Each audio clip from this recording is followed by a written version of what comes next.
Hello, another talk. This talk is going to be about immigration and how it is affecting people in the UK and where I think personally it's going and how I see it from my perspective, from my angle, through my lens.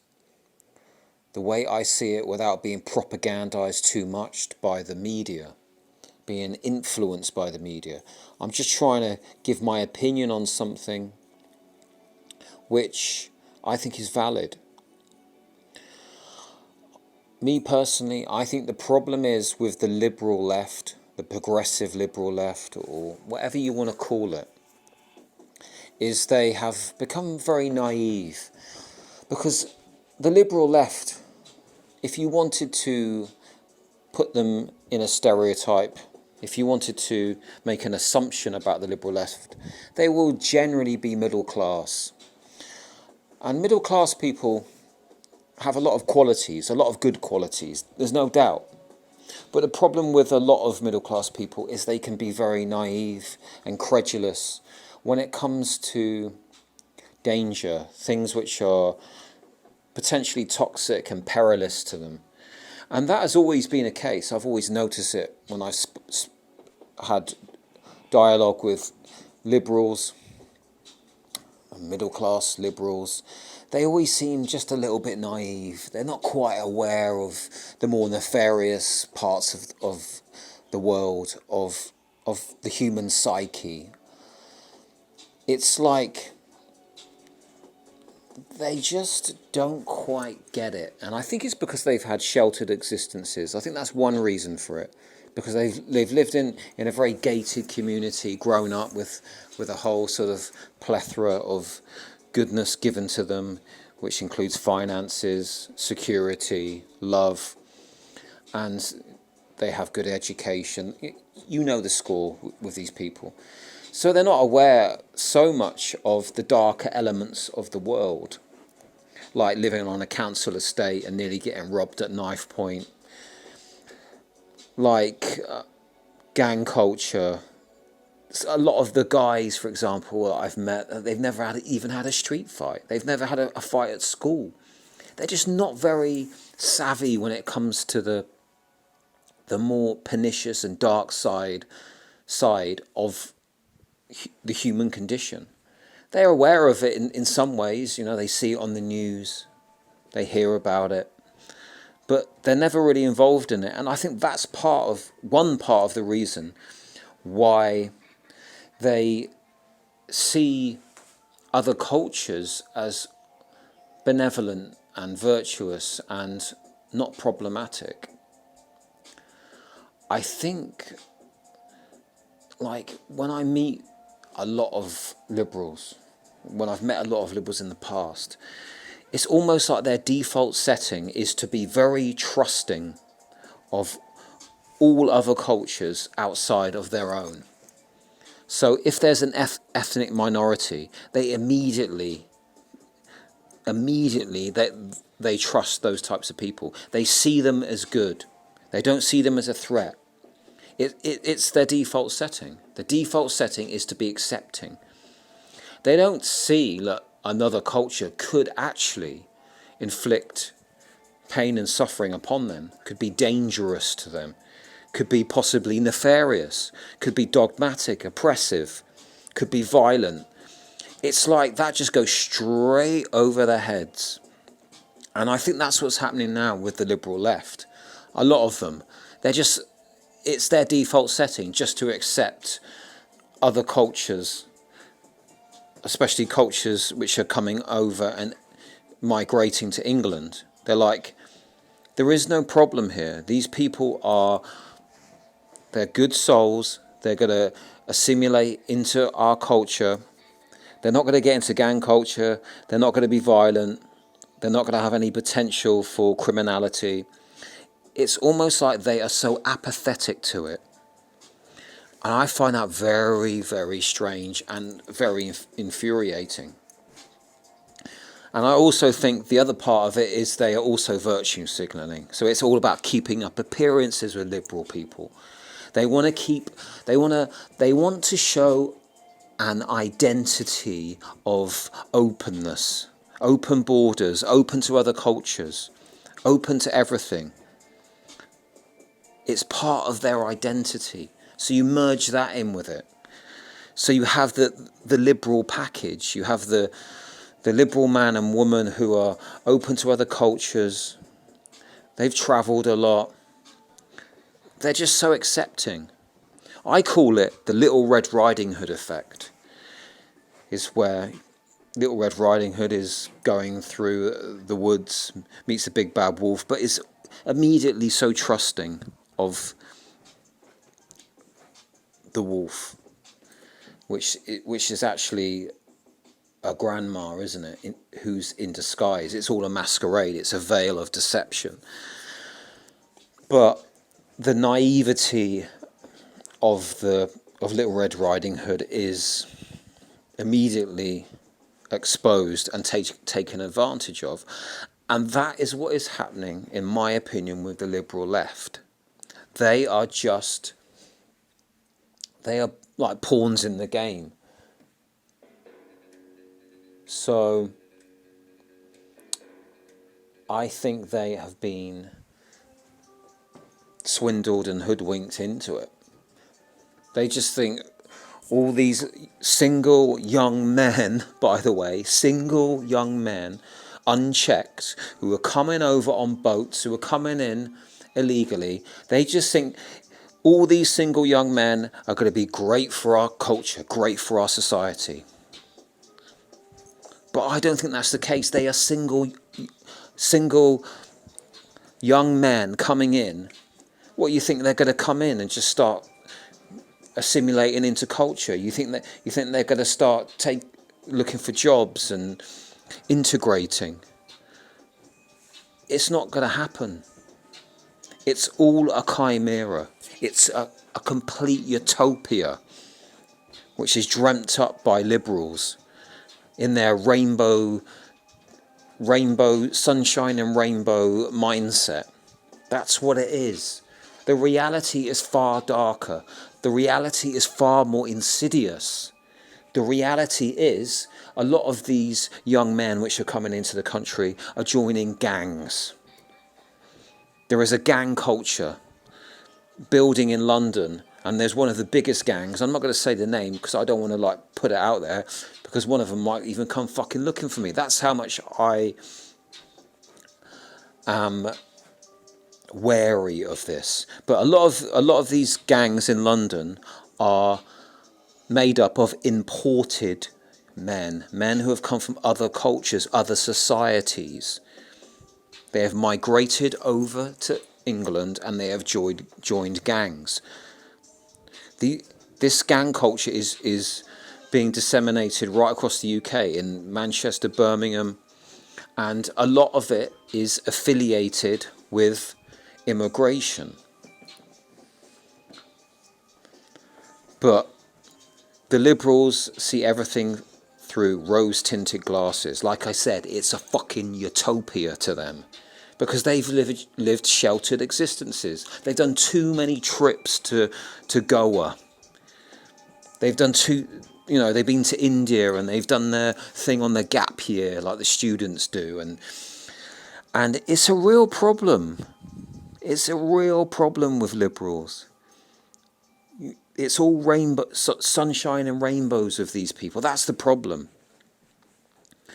And they have been targeted. They have been propagandized by the media.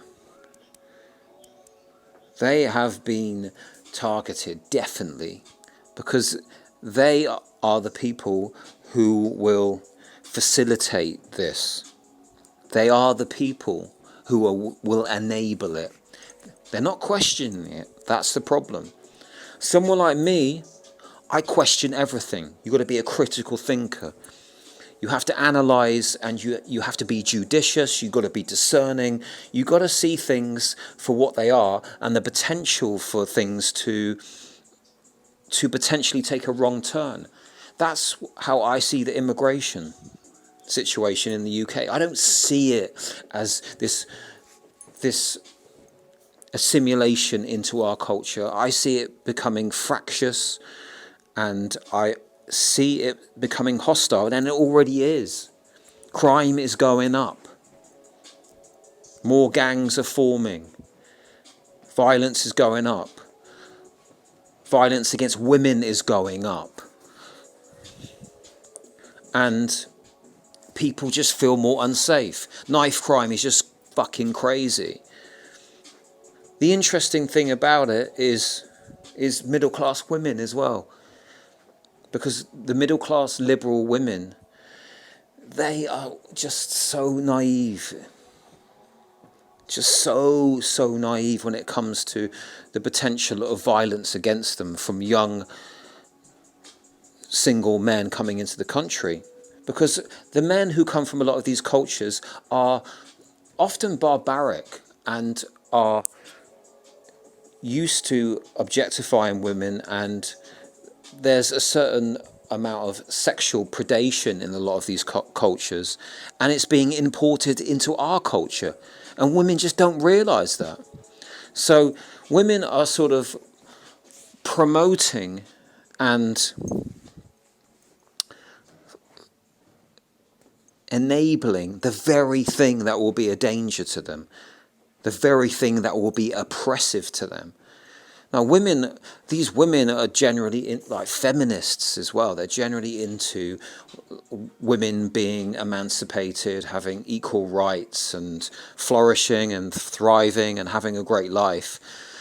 But what they don't understand is they are potentially introducing or helping to introduce a wave of men who will actually be the opposite of that. So this thing is shocking to me. It's very, very shocking. Once again, it's credulous, it's naive. It's showing an extreme lack of vision and understanding. It's like you're dealing with children, grown-ups who have been infantilized and just lowered down to such a lack of understanding that they're just like children now. Like the same people who are siding with this are the same people who are siding with gender pronouns and all this other nonsense. So that shows you the level of intellect and understanding which is coming from this side. My view is I've got no problem with immigration. I've got friends who have migrated from other countries. I've got friends of different nationalities. But what I'm saying is it needs to be fucking regulated. It needs to be regulated. There needs to be checks put in place. Because our society is going to turn into bedlam. We're going to have delinquents running around the streets. We're going to get more knife crime, more gangs, more sexual assaults on women. That's the truth. That's the stark, cold reality of it. Is we're entering a lawless society because we have no regulation. The borders have become too weak and feeble. We've become too nice. We're just accepting everybody at the detriment of our own culture, our own society. And if you call this out, you are vilified and you are demonized. You are called a fascist. You are called right-wing. You're not allowed to be patriotic these days, which is fucking ridiculous as well, by the way. Because you go to Jamaica, they got flags everywhere. You go to India, they got flags everywhere. You go to every other nation, they venerate their flag, they respect it, and they have some sort of pride. What's wrong with that in your own in this country? So there's a lot of stuff I could talk for more about this subject. I'm posting this up now, but as it unfolds, I will post more videos regarding immigration. But in my opinion, it needs to be regulated. We can let people in, that's fine, but it's just too much. It needs to be regulated. We need to stop the influx of single young men just coming straight into the country. We don't know any of their background. There's no background checks, nothing. How do we know they haven't been, some of them haven't been radicalized in some way? How do we know some of them haven't got criminal intentions? How do we know they're not coming over here just for freeloading? Etc., etc., etc. So something has to be done about this. And do I trust the British government? The Tories have fucked it up. The floodgates have opened, and I think Labour will make it even worse, most likely. The culture needs to be protected, our own personal sovereignty, our own identity, our own way of living. Because despite England being criticised a lot for its woes and its, it rains a lot, we know that. People generally are quite dour, and we don't like our 9-to-5 jobs, but England has a lot of good things going for it. And one of those things is we have a certain amount of freedom of expression, freedom to pursue what we want as a career. Crime would be fairly low in certain areas. And there's a whole plethora of other things I could talk about Great Britain. But some of those things are being eroded. And that has to be addressed. People need to wake up from the apathy. It's like the whole fucking nation, or half the nation, are in this state of inertia with this. The liberal left are just completely gone. So they've lost their ability to be critical thinkers. They've lost their ability to understand the dangers. But anyway, that's my view on it for now. I will do more posts about immigration in the UK. Leave some comments below. Let me know what you think. Let me know if I can talk about some other points. I will be watching this and following it as it develops in the UK. So I will do other posts about it. But that's it for now. Okay, cheers.